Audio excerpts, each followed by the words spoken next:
Hola, ¿qué tal? Asistimos a un nuevo episodio del canal Marisa Domenech, Nuevo Viaje a Ítaca. Bueno, pues vamos con un libro que es Miedo a la Libertad, de Eric Fromm. Y partiendo del análisis que esboza de él, voy a hacer incidir en una serie de cuestiones que son relativamente importantes o muy importantes en muchas ocasiones. Es un libro que la edición que tengo yo es una octava edición de 1988, pero es mucho más antiguo. Entonces, voy a remitirme al prefacio de la edición castellana, y el prefacio de la edición castellana está escrito por Gino Germani, ¿vale?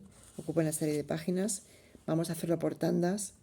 Os voy a esbozar los capítulos que tiene el libro y voy a ir haciendo el análisis, que es una transcripción explicativa de desarrollo de lo que dice Fromm en cada uno de ellos, o bien individualmente cada capítulo, o bien concentrando uno, dos o tres. Ya veremos cómo lo hago. Pero porque el análisis quiero que sea exhaustivo. Entonces, el primer capítulo, luego hay un prefacio del propio Fromm, que es muy breve, con el sentido y objeto del libro. Y luego el primer capítulo es la libertad como problema psicológico. El segundo, la emergencia del individuo y la ambigüedad de la libertad. El tercero, la libertad en la época de la Reforma. El cuarto, los dos aspectos de la libertad para el hombre moderno. El quinto, mecanismos de evasión. El sexto, la psicología del nazismo. Y el séptimo, la libertad y la democracia. El libro tiene un apéndice, el carácter y el proceso social. Hay un índice de nombres y un índice analítico. ¿Vale? Es de la editorial Paidós.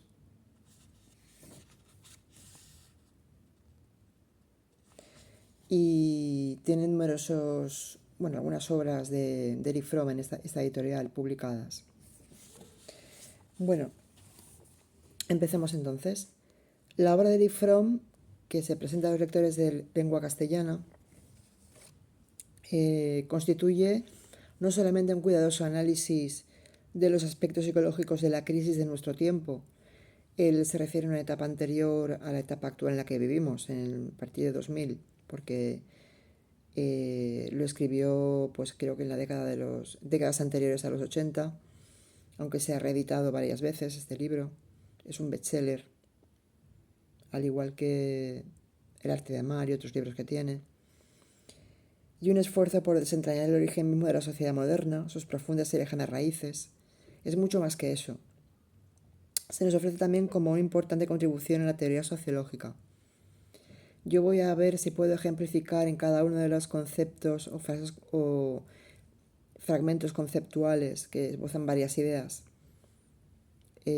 coordinadas, ejemplos pragmáticos. Voy a ver si puedo hacerlo para que se entienda un poco mejor la teoría. Y es un libro práctico también, porque se puede aplicar a la época actual. Es como una serie de advertencias a nivel político, religioso, sociológico, histórico, antropológico, etc., ¿no? Con lo que tiene que ver con la sociología y la cultura. Es la aplicación directa del psicoanálisis de Freud, constituido en diversificadas ramificaciones derivadas del, pues por ejemplo, el funcionalismo, el existencialismo, la aplicación de la antropología cultural, de la cultura, de la antropología económica, de la sociología, de cómo las ideas de la sociedad dependen intrínsecamente de las ideas de Freud reformadas. Es una especie de reformismo del psicoanálisis, desde mi punto de vista.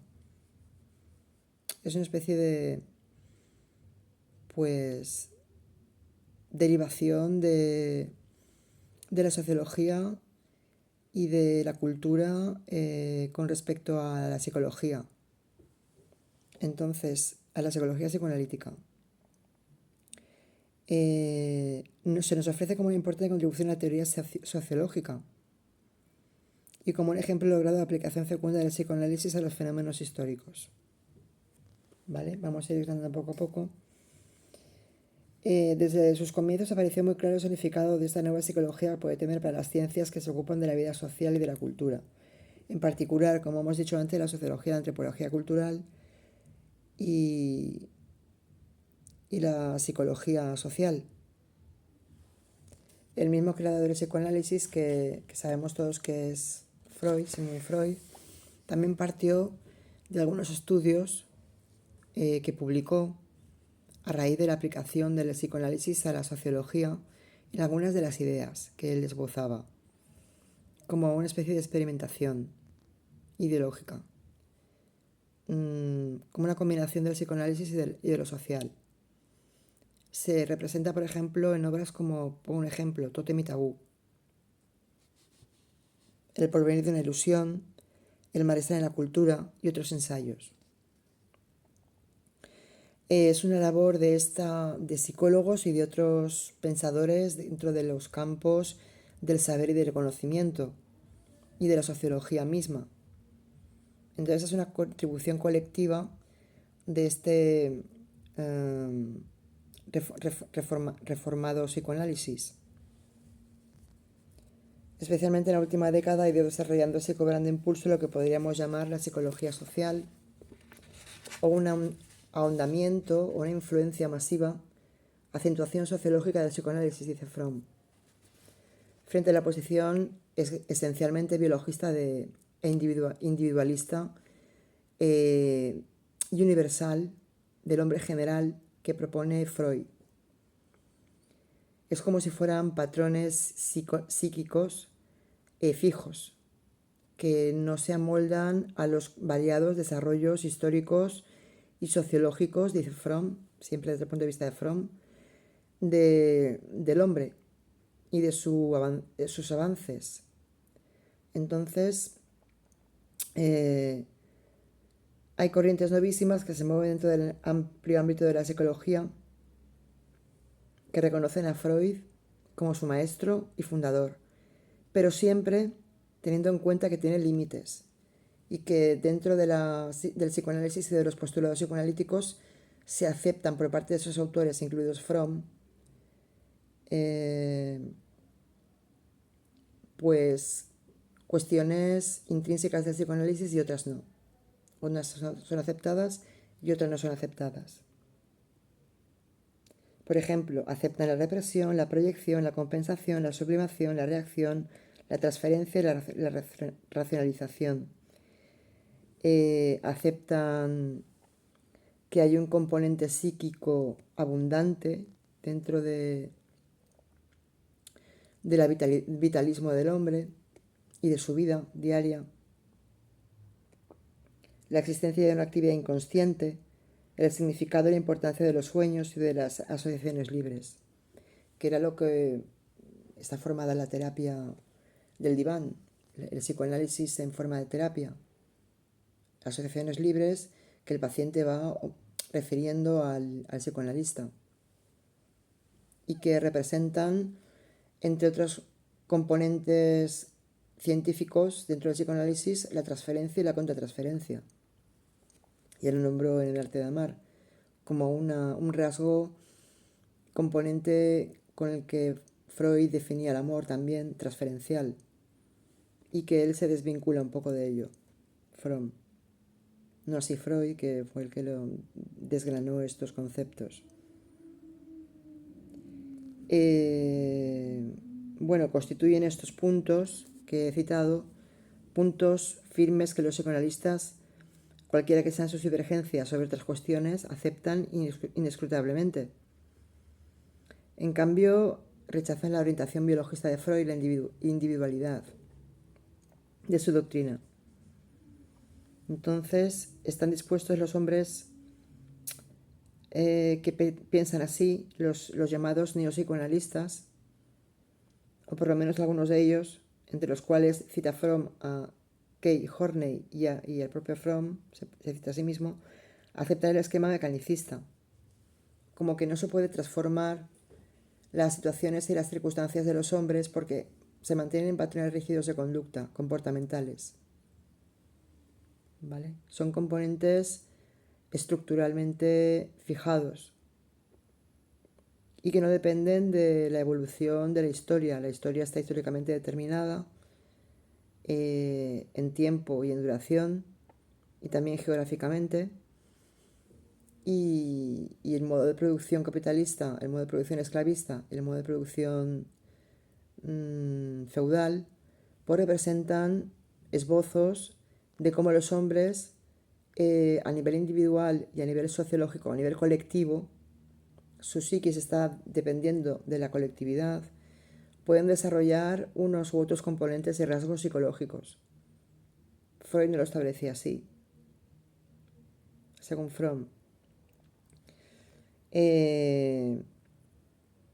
Se ha llevado la tendencia por parte del neopsicoanálisis a rechazar ciertos postulados de la doctrina de Freud, como hemos dicho antes, originaria.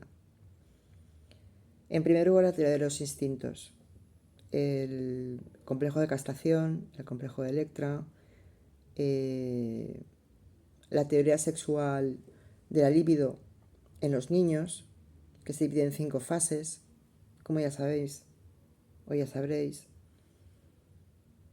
y la libido como un campo, digamos que Fromm lo considera, desde el punto de vista freudiano, Fromm lo considera sexual, genital, cuando la libido es un concepto mucho más amplio, desde mi punto de vista y desde el punto de vista de mucha gente experta, que abarca las pulsiones y el eros y el tánatos como principio de vida y muerte, que es una pulsiones mucho más sofisticadas, que tienen mucho que ver con la terapia de aceptación o de rechazo del propio psicoanálisis con relación a la entrevista clínica y a la terapia misma. Es muy complejo el tema. No vamos a entrar en Freud ahora, vamos a explicar lo que piensa Fromm del objeto y estudio de este libro y lo que piensa este autor del prefacio, del prólogo, mejor dicho. Hay que ver que Freud asumió como factores explicativos de la conducta ciertos impulsos biológicamente determinados, aceptando el supuesto de una naturaleza humana fija e invariable, y colocando al hombre en una relación puramente mecánica con respecto a la sociedad. El hombre, hiciera lo que hiciera, no podía cambiar, ni hábitos, ni conductas, ni pensamientos, ni creencias, viene a decir Fromm, desde el punto de vista de lo que decía Freud, porque son componentes psíquicos invariables y universales, dentro de su teoría. Y esa es la teoría ortodoxa, la llama Fromm, la teoría biologista. A causa de ello fue inducido a elevar a la categoría de hombre general el modelo específico del hombre que le fue dado a observar, sin percatarse del hecho fundamental de que se trataba no solamente de un organismo dotado de tendencias biológicas comunes a la especie, sino también y sobre todo del producto de una larga evolución histórica. Como hemos visto, el modelo de producción capitalista, porque en términos económicos también se influye en el hombre, estos términos económicos, la relación capital-trabajo asalariado. Por ejemplo, si nos remitimos a Marx, Fromm está más de acuerdo con Marx que con Freud, lo dicen otros apéndices de otros libros, porque el materialismo histórico determina la vida social del hombre desde el punto de vista económico como base material de la producción y de la extracción de plusvalía. Entonces sí que está conforme con que hay entidades superiores o mecanismos superiores al propio yo, sujeto, individual, el hombre, intrínsecamente hombre, sujeto a poderes fácticos que le subyugan. Entonces, bueno, el efecto convergente de muy diversas corrientes de pensamiento y desarrollos científicos nos ha llevado a abandonar esa imagen universal que decía Freud y a considerar en su lugar al hombre histórico y socialmente diferenciado. Por ejemplo, las clases sociales. En la Edad Media, la sociedad estaba conformada por estamentos inamovibles. Luego, con el final de la Edad Media, Alta y Baja Edad Media, el final de la Baja Edad Media, con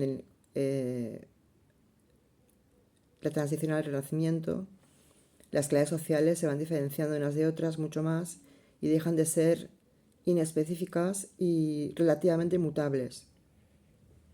Por ejemplo, aparece el proletariado, va apareciendo, forjándose el proletariado, hasta su conformación como clase para sí y no clase en sí, como diría Marx. Aparece la burguesía. Luego, a finales de la sociedad contemporánea capitalista, la monopolista. Luego la explotadora y no explotadora, la clase burguesa media, los comerciantes, la realeza, la aristocracia, etcétera, ¿no? Y cada clase tiene un desarrollo peculiar y es intrínsecamente propio, pero dependiendo de esquemas sociales y colectivos.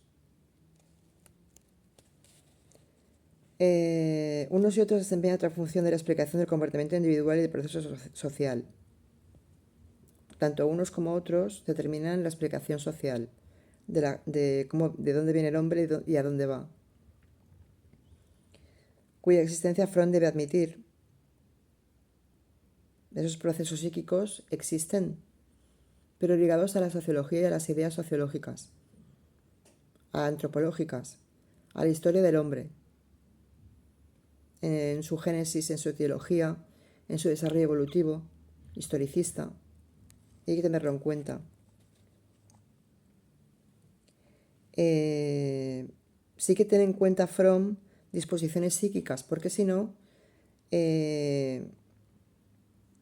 desaparecer el individuo como sujeto activo del proceso social para transformarse en una mera sombra de la sociedad. Y no es una sombra. Tiene implicaciones individuales y rasgos monolíticos individuales que determinan su comportamiento para desarrollar una tendencia u otra a la variedad de creencias e ideas. Y bueno, empíricamente se puede observar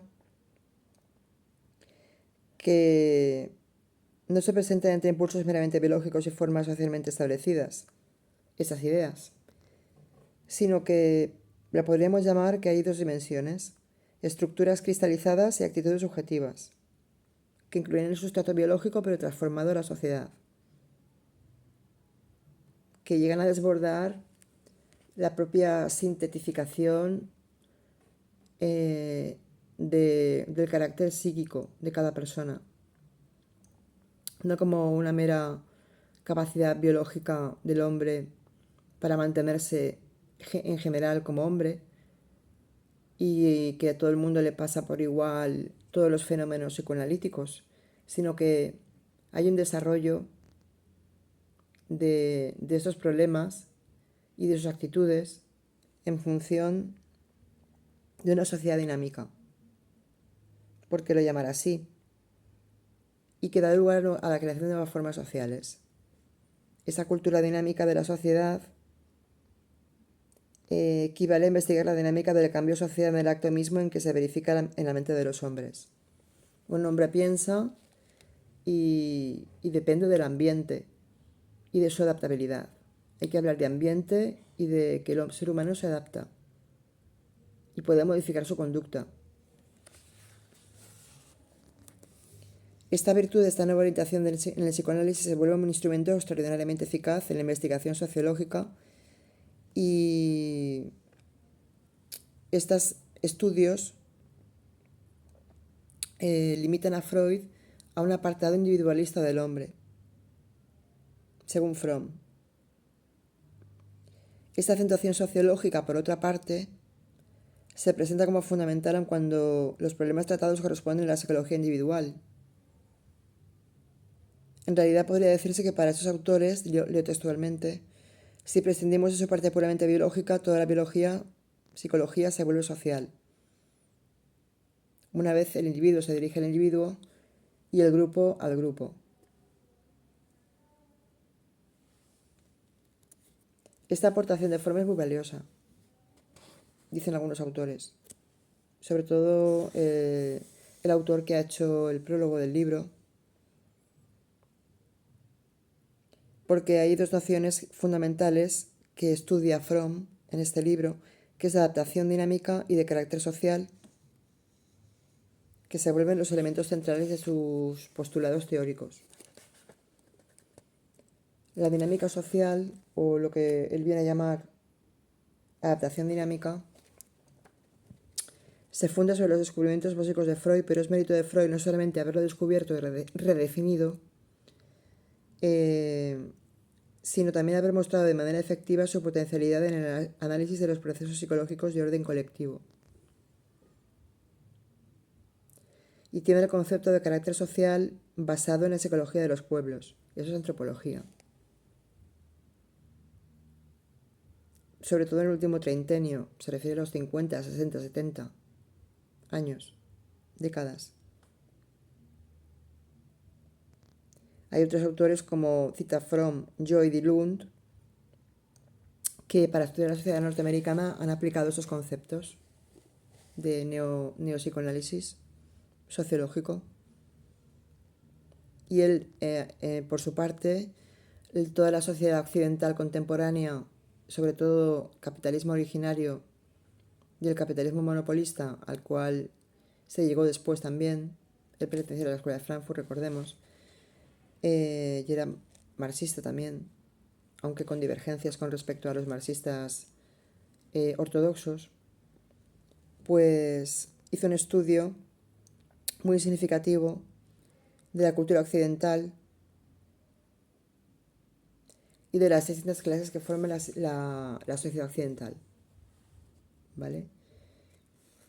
Así como otros autores se dedicaron a estudiar la vida de los hombres primitivos y de las primeras tribus matriarcales de comunismo primitivo, Fromm se dedicó a estudiar la cultura occidental contemporánea, que abarca una etapa muy amplia del siglo XX. Los conceptos de carácter social y adaptación dinámica han permitido analizar uno de los aspectos más difíciles de la dinámica social, el de las relaciones entre los fenómenos estructurales y los psicosociales. Pero Fromm se va a dedicar sobre todo a los fenómenos psicosociales y a la psicología, en aplicación del psicoanálisis y a la sociología misma. Es un trifásico muy importante que hay que tener en cuenta en esos tipos de relaciones. Y explica también en función de cuestiones económicas y otras consideraciones a tener en cuenta, como la religión, como las creencias, pues como la cultura, como el arte, otras ramas del saber y del conocimiento, etc. Es una polimorfosis, ¿no? Como se llame. Es polimórfico, un conocimiento polimórfico, porque ahí incluye varias enseñanzas y varios estratos y varias disciplinas en una. Y lo que se propone Fromm en esta obra es justamente el de estudiar mecanismos psicológicos, ellos estructurales que contribuyeron al desarrollo del hombre. Por ejemplo, la Primera y la Segunda Guerra Mundial, la Comuna de París.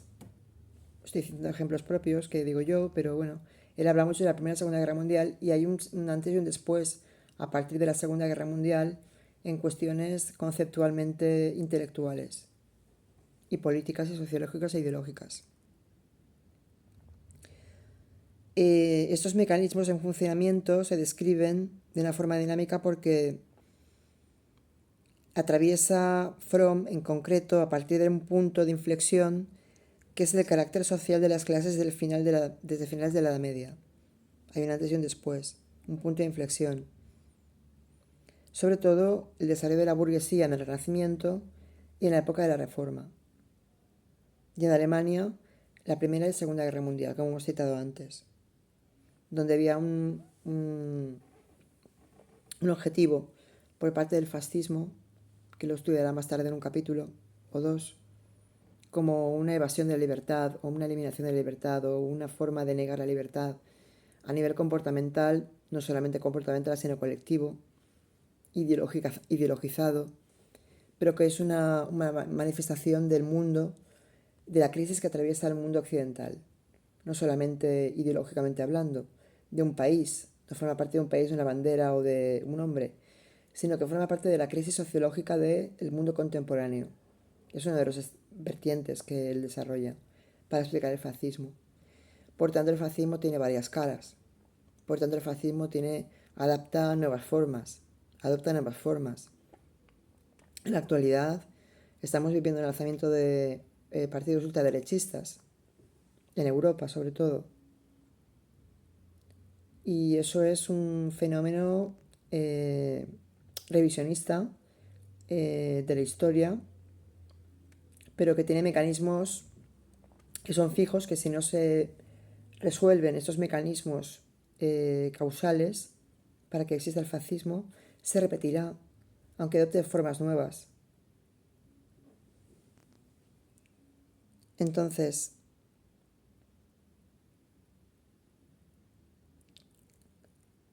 la descripción de esos mecanismos en funcionamiento y las distintas formas de adaptación dinámica porque atraviesa el carácter social de las clases desde el fin de la Edad Media, y en particular las etapas que hemos visto de la Primera y Segunda Guerra Mundial, la Reforma, etc., una fase muy peculiar porque es cuando se cambia el nódulo central de la Edad Media, que era Dios, al hombre, en el humanismo, con el Erasmo de Rotterdam, por ejemplo, pues es significativo, porque esos cambios se podrían llamar estructurales.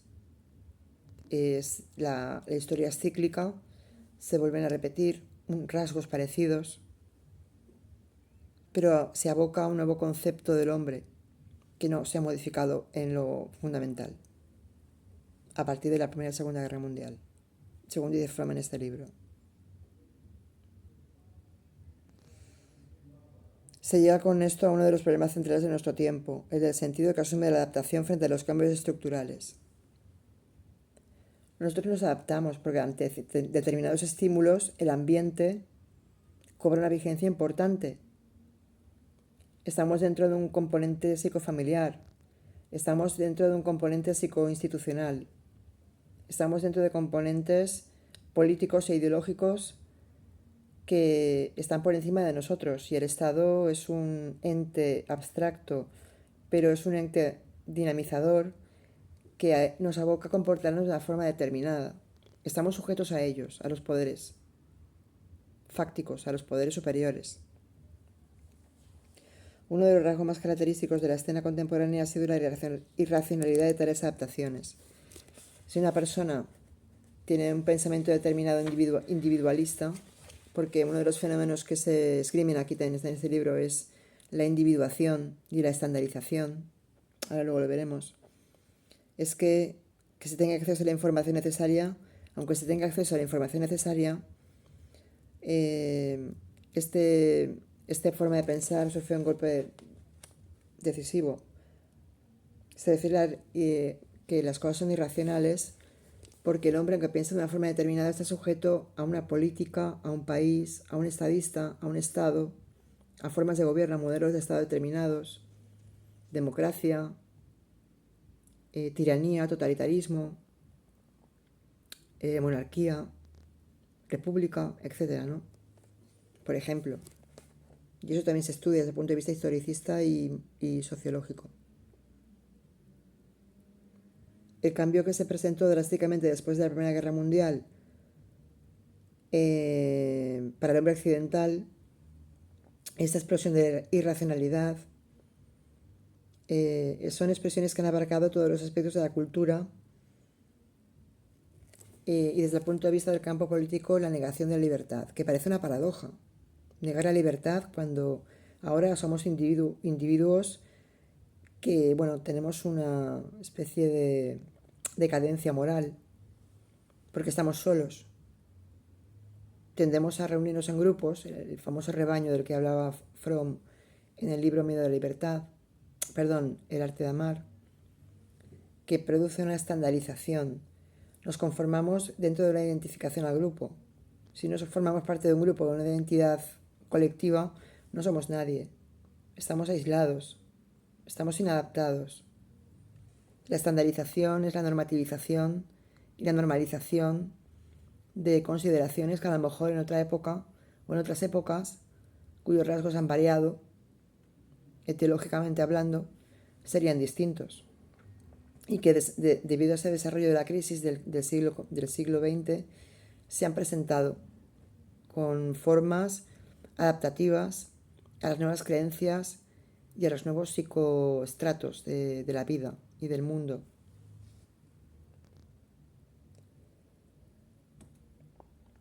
Aquí habla del fascismo como expresión política del miedo a la libertad, que no es un fenómeno accidental de un momento de un país determinado, como decíamos, sino que es la manifestación de una crisis profunda que abarca los cimientos mismos de nuestra civilización.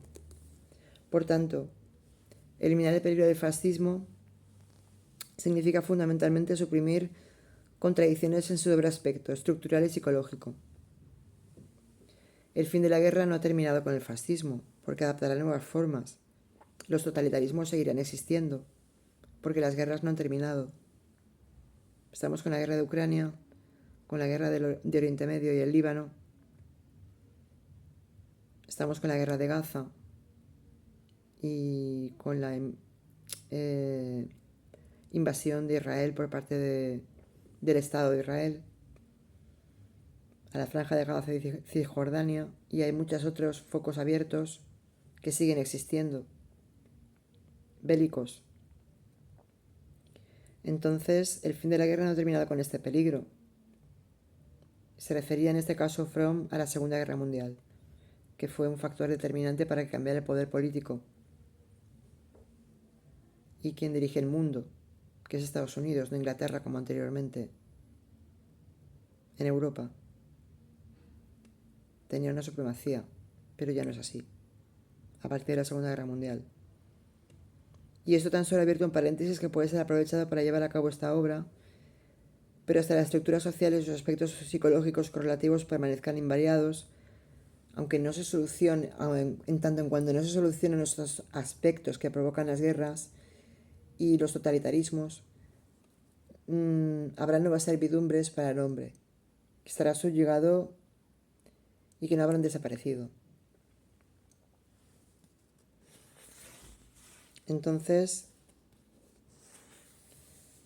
ya para limitarnos al aspecto psicológico, dice Fromm, que es el que interesa en este libro, la democracia depende de que los hombres sean independientes, sean autónomos de sí mismos, ideológicamente hablando, en cuestión de ideas, en cuestión de capacidad de autogobierno, que los ciudadanos tengan la adaptabilidad y aptitud para asumir decisiones racionales y propias, y que no sean llevados por la tradición, la costumbre o el prestigio y la fuerza de una autoridad exterior anteriormente hablando. La democracia solo puede subsistir si logra un fortalecimiento y una expansión de la personalidad de los individuos, que los haga dueños de una voluntad y un pensamiento auténticamente propios. Pues por ejemplo con la creación de asambleas, la democracia suele ser asamblearia, suele ser consensuativa, se consensúan cosas, el poder emana del pueblo, aunque sea teóricamente. En la práctica se dará con mayor o menor gradualidad este fenómeno, pero sí que es verdad que este largo proceso de individuación del hombre, desde la Edad Media, como entidad separada y autónoma, porque en la Edad Media todo dependía de la Iglesia, del clero y de los señores feudales que empezaban a emerger, pero sobre todo de los reinos y de la aristocracia, pues, y de los reyes, el dueño de el señor de la gleba empezaba a emerger ya a finales de la Edad Media, pero en la Edad Media era una estructura muy estructuralmente esquemática. Esta nueva situación de que el hombre está separado y autónomo y está desolado moralmente provoca un profundo aislamiento social y moral, pues a menos que se restablezca la vinculación con el mundo y la sociedad que se funde sobre la reciprocidad y la plena expansión de su propio espíritu y forma de desarrollo interior y pleno, pues está llamado a refugiarse en alguna forma de evasión que le coarta la libertad. Ya hemos hablado de la estandarización de los individuos para borrar el propio yo, el auténtico yo, y permanecer ajeno a estructuras piramidales y estructuralmente fijas y patrones rígidos de comportamiento y de grupos, a nivel grupal y a nivel dinámica de grupo. Y además parece ser que se someten voluntariamente a esta subyugación, teóricamente hablando, pero también en la práctica. Siempre hay una teoría detrás de la práctica y una práctica detrás de la teoría. Se reciprocidan cada una de las dos, de ambos dos criterios. El existencialismo aparece como una moda, ¿vale? No solo por Sartre, también por Heidegger. Se trata en efecto de una significativa expresión de la época actual, y en especial un modelo nihilista de vida, porque se basa en la cultura de la muerte. Todo aboca a la muerte. Si lo positivo sería llegar a la psicología positiva o a la positividad de la vida, el existencialismo habla de lo banal y lo auténtico, como dicotomía.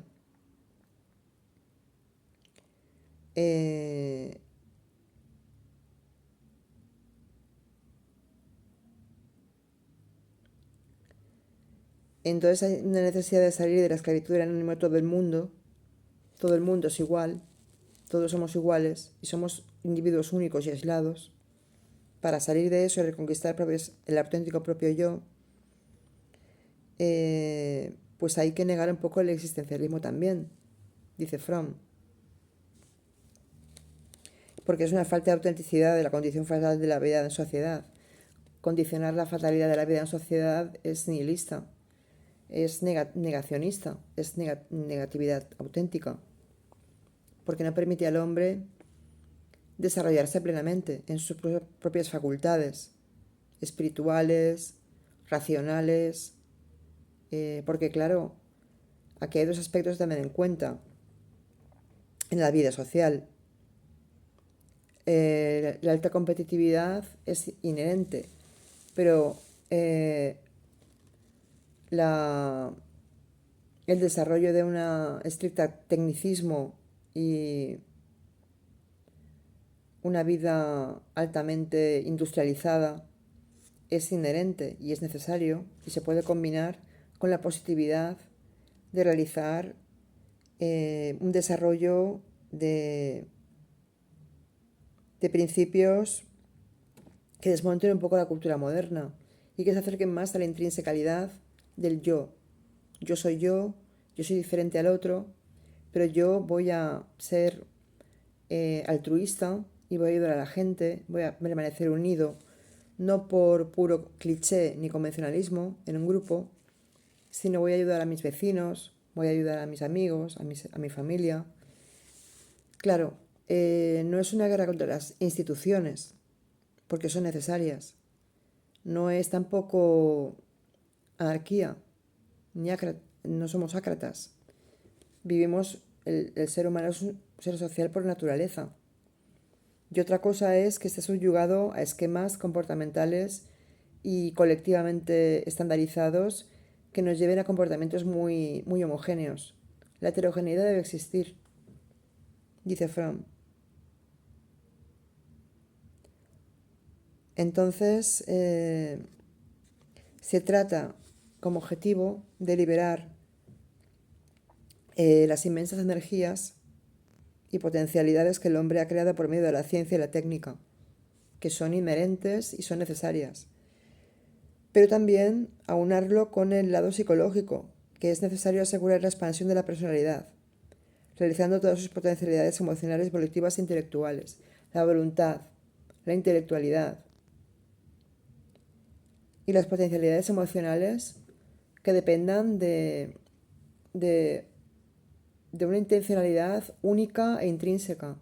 No que tú tengas que estar predispuesto a hacer lo que te diga la mayoría o lo que te diga un ente superior o una institución misma, la administración pública, por ejemplo, o el Estado, o la justicia, etc.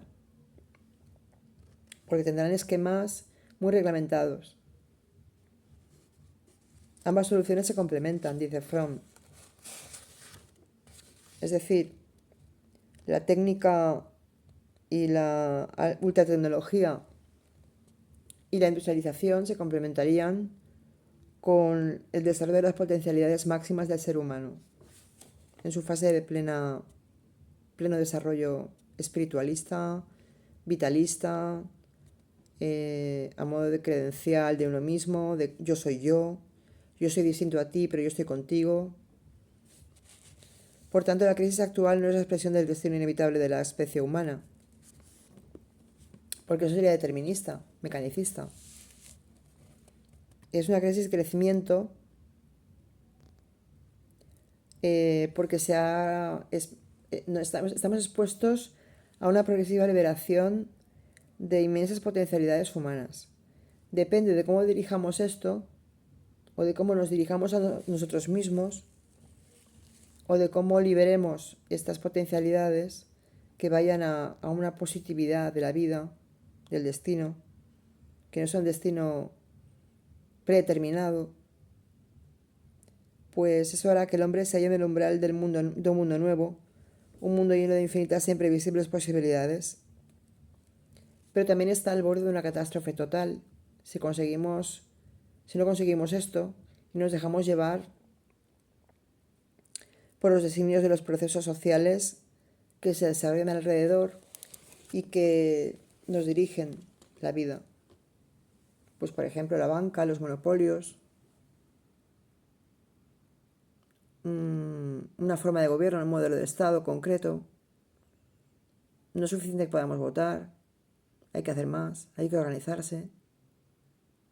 Entonces, el hombre es un ser inteligente, social, pero también es maleable.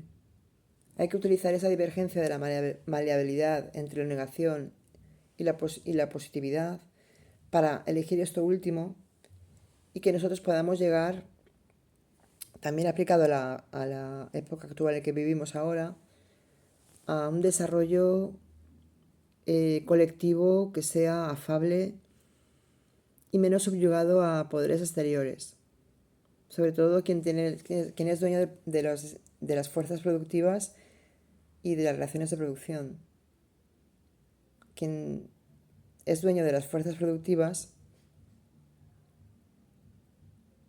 pues entonces dirigirá tu vida. Es inevitable que tengas que tener un móvil, que tengas que tener una nómina en el banco, pedir un préstamo, domiciliártelo todo, los gastos domésticos, tener activos financieros, cotizar en bolsa si puedes, quien pueda. Es inevitable porque vivimos en sociedad, pero la democracia Fromm la define como algo más positivo en tanto en cuanto el hombre debe ser individualmente autónomo de simplemente votar a una filosofía ideológica determinada o a un patrón político concreto. Hay que ir mucho más allá. Pues de esto habla Fromm, porque se propone explicar en este libro los aspectos de la crisis contemporánea de la civilización occidental relacionados con la libertad del hombre. ¿Por qué evitamos la libertad? ¿Por qué paradójicamente la evitamos? Y no nos damos cuenta muchas veces. Bueno, pues hasta aquí hemos llegado al análisis de la introducción y seguiremos con capítulo a capítulo o cada 2 o 3 capítulos los aunaré. Espero que os haya gustado. Un saludo y hasta la próxima.